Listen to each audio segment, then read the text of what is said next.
A meeting of Tax Federation on budget was organized in auditorium of State Tax Office, Moradabad. The meeting was presided over by Advocate Arvind Kumar Singhal and conducted by Himanshu Mehra, Chartered Accountant. Meeting started with Saraswati Puja.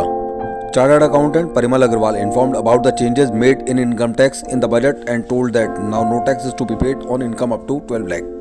For salary taxpayers, income up to 14.65 lakhs can also be saved from tax. In the new tax slab, taxpayers with income of 24 lakhs or more will get the benefit of tax of 1,10,000. Taxpayers who have not filed their income tax return or have filed a return by showing less income and now want to correct it, such taxpayers can now fill the updated ITR of last 4 years, which could be filed for up to 2 years.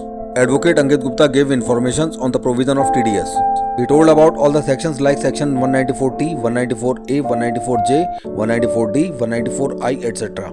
He said that from April 2025, if the rent amount is more than 50,000 per month, then TDS will be deducted on it.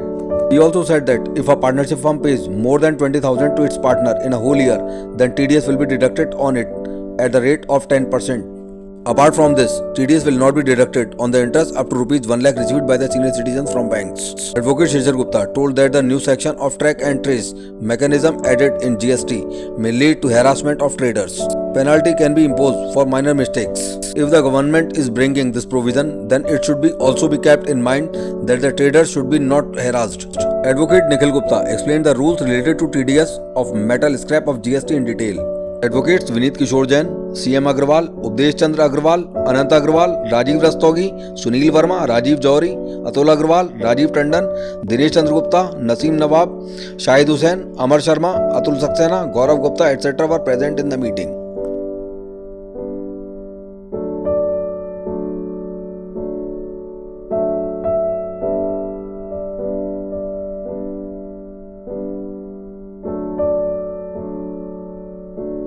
आपको सभी लोगों को विदित होगा जैसे कि अभी हमारी माननीय सीतारमण जी ने, वित्त मंत्री जी ने 1 फरवरी को बजट पेश किया है जी।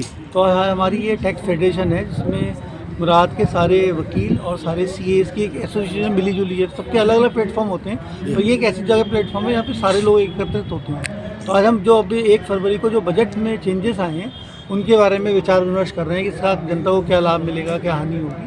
और लेकिन डायरेक्ट टैक्स के ऊपर हमारे जो है सीए एडवोकेट अंकित गुप्ता और सीए परिमल अग्रवाल ने आज व्याख्या करी, और जो हमारा इनडायरेक्ट टैक्स यानी जीएसटी है उसके ऊपर हमारे शिशिर गुप्ता जी बोलेंगे और निखिल गुप्ता जी बोलेंगे। इसके अलावा और किन मुद्दों पर चर्चा की गई है? मेनली इसमें देखिए बजट के ऊपर जैसे आपको पता ही होगा इनकम टैक्स में सभी लोगों ने बहुत स्वागत करा है सीतारमण जी का कि इस बार उन्होंने मध्यम वर्ग का बहुत ख्याल करा है। जो सीधे 7 लाख से लिमिट 12 लाख कर दी, इससे हमारे मैं सोचता हूँ कि बहुत सारे जो सैलरीड पर्सन हैं जिन पे एक अच्छा खासा टैक्स पड़ जाता था उनको छूट मिलेगी, और तभी सभी को कहीं ना कहीं 50,000 रुपये का टैक्स में फ़ायदा हुआ ही है। अच्छा। जो और ऊपर और में इन्होंने स्लैब रेट में भी चेंज करा है जिसका सभी वर्गों को फ़ायदा हुआ है, और सभी लोगों ने इसका बजट का दिल खोल के स्वागत करा। तो क्या था लाभ क्यों नहीं होता? हाँ। हम ही लोग तो टैक्स की रिटर्न प्रिपेयर करते हैं, वकील करते हैं, सीए। अगर हम लोग अपने आप को अपडेट नहीं करेंगे, हम डे टू डे जो हमारे चेंजेस हो रहे हैं उनको नहीं रखेंगे, तो अपने क्लाइंट को भी कैसे जानकारी देंगे? तो हमें जब हम रिटर्न भरते हैं तो हमें अपने आप को अपडेट करना पड़ता है कि जो हम रिटर्न भरेंगे 25-26 में भरेंगे। तो हमें जब ये बजट पर चर्चा करेंगे तभी हमें पता लगेगा भाई क्या क्या चेंजेस हुए हैं, उसी चेंजेस के अकॉर्डिंग हम रिटर्न भरेंगे। तो ये हम इसलिए अपने जो देखिए हमारी तो कंटिन्यूस स्टडी चलती रहती है, अगर हम लोग अपने आप को अपडेट नहीं रखेंगे तो हम तो आउटडेटेड हो जाएंगे। इसलिए ये सब चीज़ें बहुत जरूरी। नाम AK सिंगल एडवोकेट है और district income tax bar association का अध्यक्ष हूँ।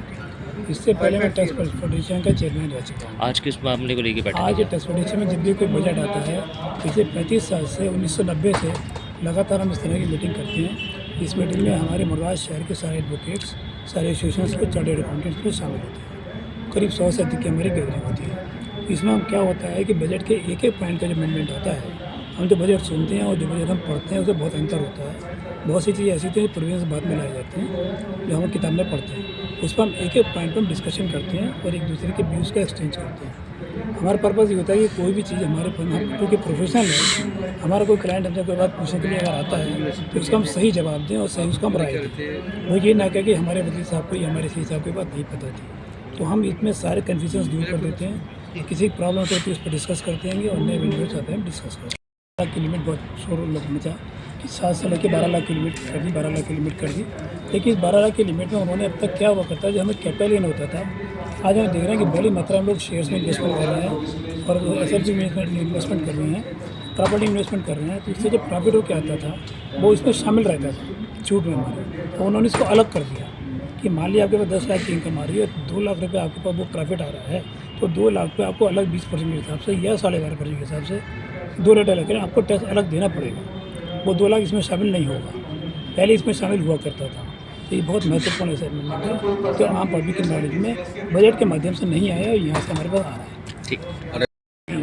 आज मेरी स्पीच थी वहाँ पे गोकुलदास गर्ल्स सेंट्रल कॉलेज में, मैं पूरा उनको चार्ट देके आया हूँ। अगर 25 लाख तक की भी इनकी सैलरी आपकी इनकम है तो आपको 1,14,000 रुपये का बेनिफिट मिल रहा है। ठीक।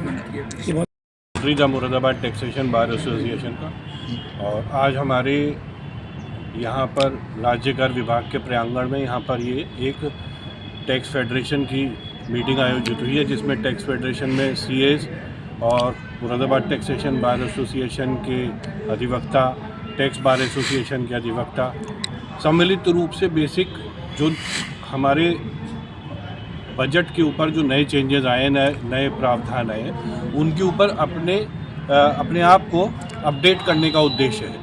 और इसका लक्ष्य यही है कि आगे अब जो हमारे पास हमारे क्लाइंट आए, ताकि हम उनकी समस्याओं का सही ढंग से और जो अब नए प्रावधान हैं उनके हिसाब से उनका निराकरण कर सकें, उन्हें समझा सकें। और बहुत अच्छे स्तर पे यहाँ पर आज वक्ताओं ने, श्री परिमल जी थे, उन्होंने बहुत अच्छे तरीक़ों से अपने विचारों को रखा और व्याख्या करी और बहुत ही सरल तरीके से उसे बातों को समझाया। किस तरीके से इस बजट में मध्यम वर्ग को लाभान्वित करने की सरकार की मंशा, जो पिछले कई वर्षों से, कई बार से हम लोग इस बात में ढूंढते थे इस चीज़ को, और हमेशा एक कहीं थोड़ी सी निराशा रह जाती थी, उसे इस बार सरकार के द्वारा पूरा करा गया है। और कुछ समय सीमा से संबंधित भी कुछ नए प्रावधान हैं, जिनमें समय सीमा रिटर्न से संबंधित बढ़ाई गई है। इसके अलावा सीनियर सिटीजन्स से रिगार्डिंग भी बजट में अच्छी नई कई घोषणाओं के साथ बजट का स्वागत करा गया है।